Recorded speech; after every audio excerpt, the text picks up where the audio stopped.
പടച്ചവനെ ഞങ്ങളുടെ നാട്ടിൽ ഉരുൾപൊട്ടലും അതുപോലെ തന്നെ വെള്ളപ്പൊക്കവും വെള്ളം കയറ്റവും ഒക്കെ അധികരിച്ചു കൊണ്ടിരിക്കുകയാണല്ലോ. ശക്തിയായ മഴ പെയ്തുകൊണ്ടിരിക്കുകയാണ് അല്ലാ.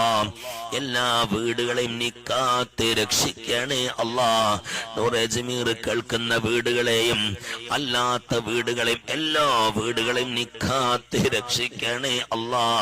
പടച്ചവനെ നിന്റെ കാവലല്ലാതെ വേറൊന്നും ഇല്ല അല്ലാ. പടച്ചറബേ നിന്റെ വിശുദ്ധമായ ദീനിനെ കാത്ത മണ്ണിൽ വെച്ചുകൊണ്ടാ ഞങ്ങൾ ഈ കൈ ഉയർത്തി ചോദിക്കുന്നത്. റബ്ബേ ഞങ്ങളെ നാടിനെ കാക്കണേ അല്ലാ. ഉരുൾപൊട്ടൽ നിന്ന് കാക്കണം അല്ലാ. വെള്ളപ്പൊക്കത്തിൽ നിന്ന് കാക്കണം അല്ലാ.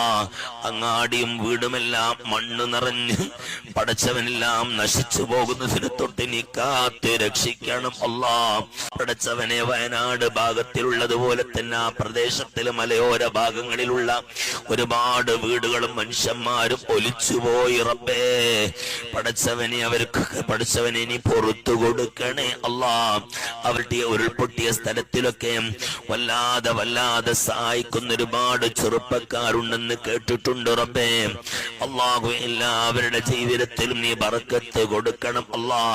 പൊതുപ്രവർത്തനം നടത്തുന്ന ചെറുപ്പക്കാരുണ്ട്. റബ്ബേ തടിയും മേനിയും മറന്നുകൊണ്ട് കഠിനാധ്വാനം ചെയ്യുന്നവരാണ് അല്ലാ.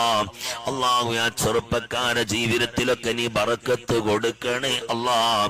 ആ ചെറുപ്പക്കാർക്ക് ആഫിയത്ത് കൊടുക്കണം അല്ലാ. ആ ചെറുപ്പക്കാർക്ക് ദീർഘായുസ് കൊടുക്കണേ അല്ലാ.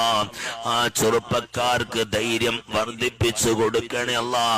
എല്ലാ ആഫത്തിൽ നിന്നും ആ ചെറുപ്പക്കാരെ നീ കാത്ത് രക്ഷിക്കണേ അല്ലാ. പടച്ചവനെ നാടിന് വേണ്ടി അധ്വാനിക്കുന്നവരാണ്, പൊതുപ്രവർത്തനം ചെയ്യുന്നവരാണ്, രക്ഷാപ്രവർത്തനം നടത്തുന്നവരാണ്. അല്ലാഹുവേ അവരുടെ ഓരോ പ്രവർത്തനം കാണുമ്പോ പേടിയായി പോകും.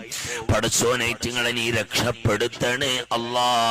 അവര് ചെയ്യുന്ന പ്രവർത്തനങ്ങളൊക്കെ നീ കബൂൽ ചെയ്യണേ അല്ലാ. വയനാട് ദുരന്തത്തിൽ മരണപ്പെട്ടവരുടെ സംഖ്യ 151 പേരായവരെ അല്ലാ.